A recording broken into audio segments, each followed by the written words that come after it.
Yuk kita mulai.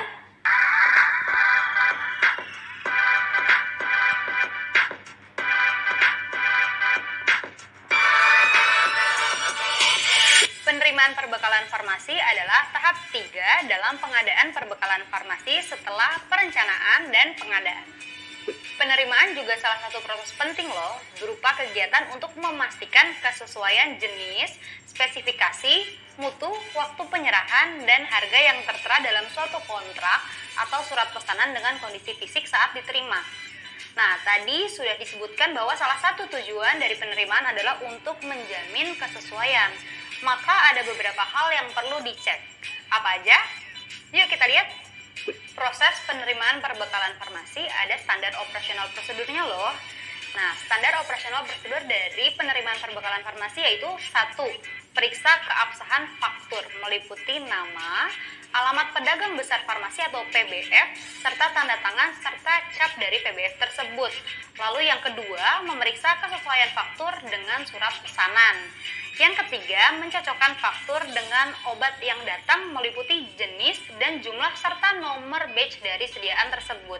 Lalu yang keempat, memeriksa kondisi fisik obat meliputi kondisi wadah dan sediaan serta tanggal kadaluarsa. Bila rusak, obat bisa diretur atau dikembalikan atau bisa juga ditukar dengan yang kondisinya baik. Lalu yang kelima, setelah selesai diperiksa, faktur ditandatangani dan diberi tanggal serta diberi stempel. Faktur yang asli diserahkan kepada sales.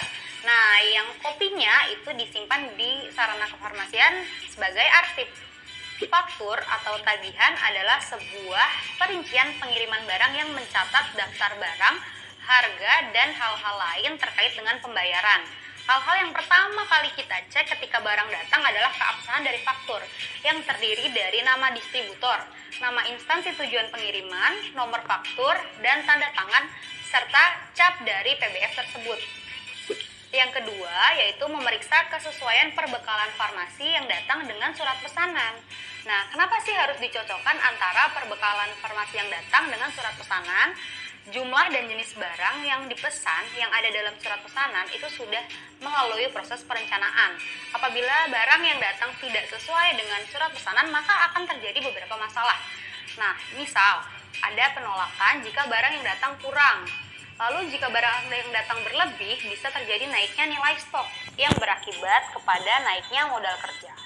Yang ketiga nih, jika barang sudah diperiksa kesesuaiannya dengan surat pesanan, maka perlu diperiksa juga kesesuaiannya dengan faktur, meliputi jenis, jumlah, dan nomor batch. Nah, seperti yang sudah kita bahas sebelumnya bahwa faktur adalah bukti transaksi yang sah. Pada transaksi non-tunai atau kredit, faktur itu berperan sebagai alat tagih. Maka perlu dipastikan juga jumlah dan jenis barang yang datang itu sesuai dengan yang tertulis pada faktur. Selain itu, untuk menjamin ketelusuran obat, maka perlu diperiksa juga kesesuaiannya dengan nomor batch yang tertera.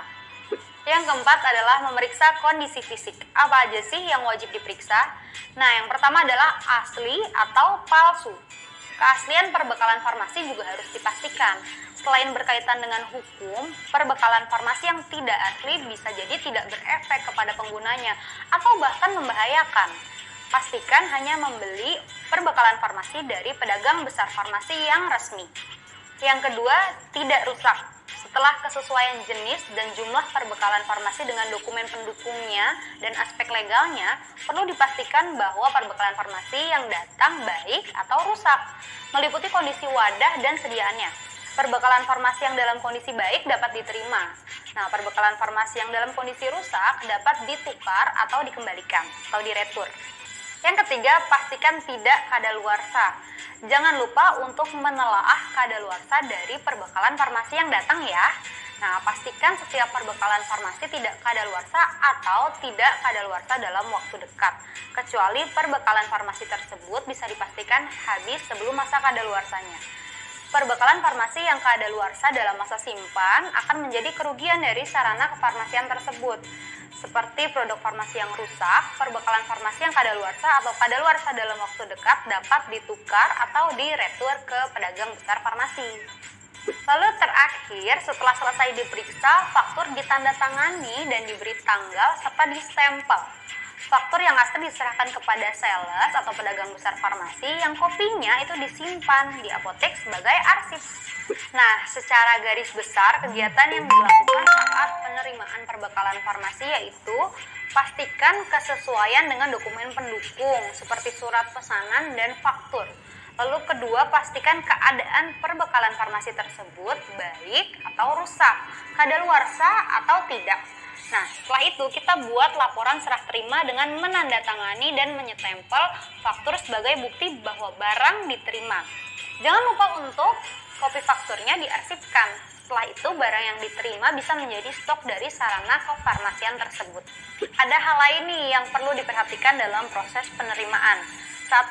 Jika menerima bahan B3, pastikan memiliki MSDS atau Material Safety Data Sheet. Yang kedua, jika menerima alat kesehatan, pastikan barang tersebut sudah memiliki Certificate of Origin atau sertifikat asal barang, di mana dinyatakan dalam sertifikat tersebut bahwa barang yang diekspor adalah barang yang berasal dari daerah atau negara pengekspor. Yang ketiga, jika menerima produk obat, pastikan sudah lulus uji mutu atau memiliki COE atau dokumen yang menyatakan hasil pengujian kualitas suatu produk yang telah memenuhi spesifikasi tertentu. Sekian materi obat video kali ini. Thank you for watching. See you on the next video. Salam obat video, Pharmacist Learning Partner.